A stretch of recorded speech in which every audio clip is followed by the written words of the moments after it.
Telangana EAMCET 2025 counselling ఎప్పుడు ఉంటుంది అని చెప్పి మన ఈ వీడియో లోపల మాట్లాడుకుందాం. నీకైతే ఒక క్లారిటీ అనేది వస్తుంది మనకు ఈ కౌన్సిలింగ్ ఎప్పుడు ఉంటుంది కావచ్చు, అండ్ ఎంపీసీ స్ట్రీమ్ వాళ్ళకి ఎట్లా అవుతుంది అండ్ బైపీసీ స్ట్రీమ్ వాళ్ళకి ఎట్లా అవుతుంది అని చెప్పి. సో ఈ వీడియోని ఎండ్ దాకా చూసి మీ ఫ్రెండ్స్కి షేర్ చేయి. ఒకవేళ నువ్వు మన ఛానల్కి కొత్త వస్తే సబ్స్క్రైబ్ చేసుకో. ప్రీవియస్గా మనం చాలా వీడియోస్ అయితే వేసుకున్నాం ఎంసెట్ గురించి, ఎంసెట్ కౌన్సిలింగ్ గురించి కావచ్చు, అండ్ ఎంసెట్ కౌన్సిలింగ్కి ఎట్లాంటి డాక్యుమెంట్స్ కావాలని చెప్పి. సో ఆ వీడియోకి సంబంధించిన లింక్స్ అన్ని కూడా కింద డిస్క్రిప్షన్లో పిలుస్తా, ఒకసారి వెళ్ళి చెక్ చేయి. ఒకవేళ ఎంసెటే నీది ఫస్ట్ కౌన్సిలింగ్ అయితే మాత్రం నువ్వు ఎంసెట్ని చాలా ధైర్యంగా ఫేస్ చేయగలుగుతావు ఆ వీడియోస్ చూసిన తర్వాత. సో ప్రతిదీ కూడా మనం డీటెయిల్గా మాట్లాడుకున్నాం, ఎంసెట్ కౌన్సిలింగ్ ఎట్లా అవుతుంది అండ్ కౌన్సిలింగ్కి ఎట్లాంటి డాక్యుమెంట్స్ తీసుకెళ్ళాలని చెప్పి. సో అవన్నీ ఒకసారి చెక్ చేయి, లింక్స్ డిస్క్రిప్షన్ లోపల ఉంటాయి. ఎంసెట్ కౌన్సిలింగ్ ఎప్పుడు స్టార్ట్ అవుతుంది అండ్ ఎంసెట్ కౌన్సిలింగ్ డేట్స్ ఏమై ఉంటాయి కావచ్చు అనే విషయానికి వస్తే మనకి సో ఆల్రెడీ రిజల్ట్స్ అయితే రిలీజ్ అయిపోయినాయి. రిజల్ట్స్ రిలీజ్ అయిపోయి ఆల్మోస్ట్ మనకి 20 days అయితే టైం అయితే అవుతుంది అన్నట్టు. సో ఇప్పుడు మనకి కౌన్సిలింగ్ స్టార్ట్ కావాలంటే మనకు ఒక నోటిఫికేషన్ అనేది వస్తుంది. సో ఆ నోటిఫికేషన్ కోసం వీఆర్ వెయిటింగ్. సో ఆ నోటిఫికేషన్ వచ్చిందనుకో అందులోపల మనకి షెడ్యూల్ అనేది ఉంటుంది.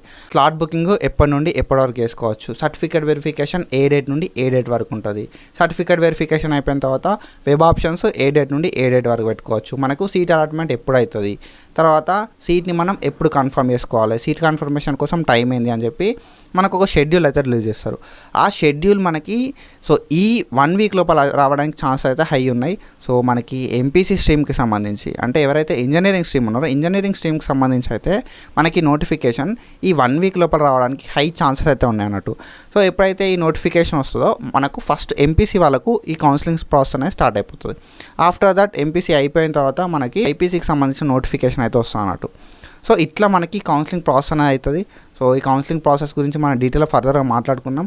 సో ఫస్ట్ ఏంటంటే ఈ కౌన్సిలింగ్ ఎప్పుడు ఉంటుంది అని అంటే మనకి ఆల్మోస్ట్ June 2nd week లోపల మనకు ఈ కౌన్సిలింగ్ అయితే ఉండడానికి హై ఛాన్సెస్ అయితే ఉన్నాయి. సో మనకి ఈ 1 week లోపల ఏదైనా ఒక నోటిఫికేషన్ వస్తుంది. సో ఆ నోటిఫికేషన్ లోపల మనకి షెడ్యూల్ అయితే రిలీజ్ చేస్తారు. Booking, certificate verifications, web options, seat allotment అయితే ఒక క్లారిటీ అయితే వస్తుంది అన్నట్టు.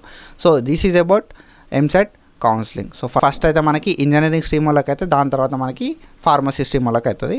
సో ఇట్లా అండ్ ఫర్దర్గా మనం చాలా వీడియోస్ అయితే వేసుకుంటాం. సబ్స్క్రైబ్ చేసుకొని మీ ఫ్రెండ్స్ అందరికీ షేర్ చేయాలి. అండ్ ఎవరైతే అగ్రికల్చర్ సైడ్ వెళ్దాం అనుకుంటారో ఎంపీసీ కావచ్చు, బైపీసీ స్ట్రీమ్ కావచ్చు, వాళ్ళకి సంబంధించిన నోటిఫికేషన్స్ అయితే వచ్చినాయి. ఆ వీడియోస్ కూడా మనం చేసుకున్నాం. సో ఆ వీడియోస్ లింక్ అనేది కింద డిస్క్రిప్షన్లో పిలుస్తే ఒకసారి వెళ్ళి చెక్ చేయండి. సో మీరు ఒకవేళ లైక్ బయోమెడికల్ ఇంజనీరింగ్ చేద్దాం అనుకున్నా, లేకపోతే అగ్రికల్చరల్ ఇంజనీరింగ్ చేద్దాం అనుకున్నా, లేకపోతే ఫుడ్ టెక్నాలజీ చేద్దాం అనుకున్నా కూడా ఆ నోటిఫికేషన్కి అయితే మీరు ఎంసెట్ ఏదైతే ర్యాంక్ వచ్చిందో దాంతో ఎలిజిబిలిటీ ఉంటుంది. సో దానికి ఎట్లా అప్లై చేసుకోవాలి అని చెప్పి వీడియో అయితే వేసినా ఒకసారి వెళ్ళి చెక్ చేయాలి. So that's it guys, and follow for మొక్కండి. Thank you so much. Signing of.